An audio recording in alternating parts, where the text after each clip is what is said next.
Hi, loves. Sweet Georgia Pam here, coming to you from my house this morning. It's early, and this is my sacred time in between getting my family off to the bus and work and getting myself off to work. I have this little cushion of reflection, contemplation, spiritual time.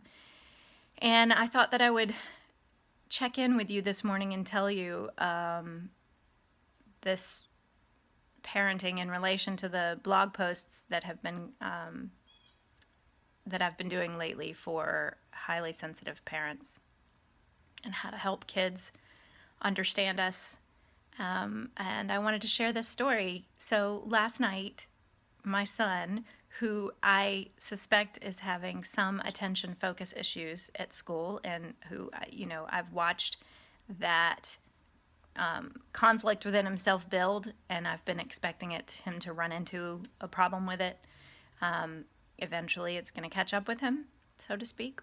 So last night, he made a statement on his own about his energy at school. And we haven't been talking to him about it. We haven't necessarily brought it up to him. And we were in the car and he made an off comment. He said, sometimes I get a little crazy at school. And at the time, I didn't do anything to react. I just said, oh, really? Just, acknowledging that he noticed it. And it must have sunk in with me and sat with me overnight, because this morning we had this very natural conversation at breakfast, and it just sort of came out of me. I think I've been paying attention really well to him, and since I've been knowing that this was going to catch up with him eventually, and since he made the statement on his own, I brought it up at breakfast just to see how the conversation would go, and it went really well.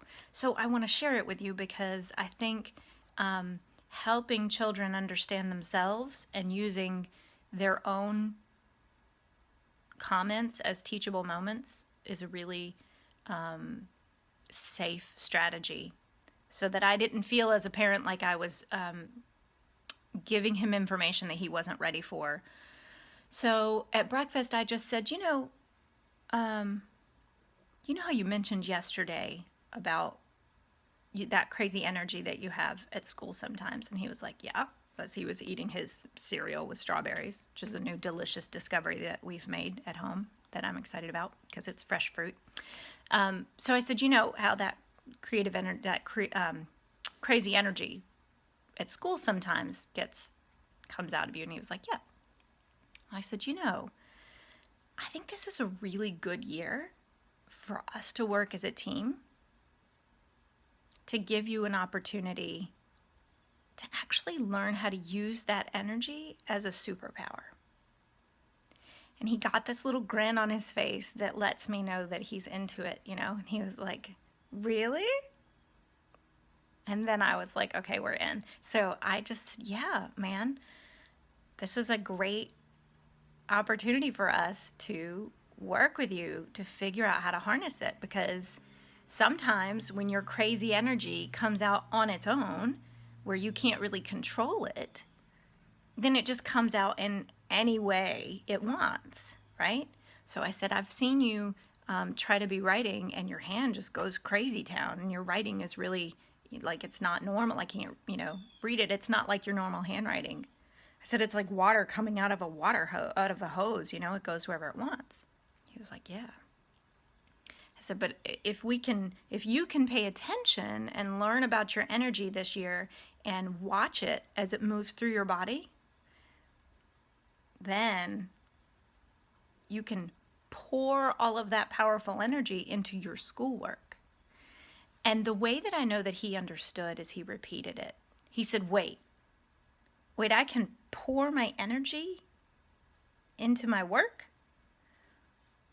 And we just continued to have this really creative conversation. But it's so critical for kids to have language that's comfortable for them and that's comfortable for you to talk about their difficulties in school. So one of the things that I learned when I was a teacher was I was so bad at it at the beginning. I didn't have any idea. And I had this wonderful mentor who showed me how to point out kids' struggles to them. She said they have to be able to own the things that are challenging to them, because if you don't talk about it, well, then they think that it's not to be discussed. And that's critical. It's a critical lesson for them. If you're not willing to talk about the things you're noticing that are going on with them that are struggles, then they're not able to talk about them either. But if you open it up, give them the language, and you guys develop that language together, then they take ownership of it.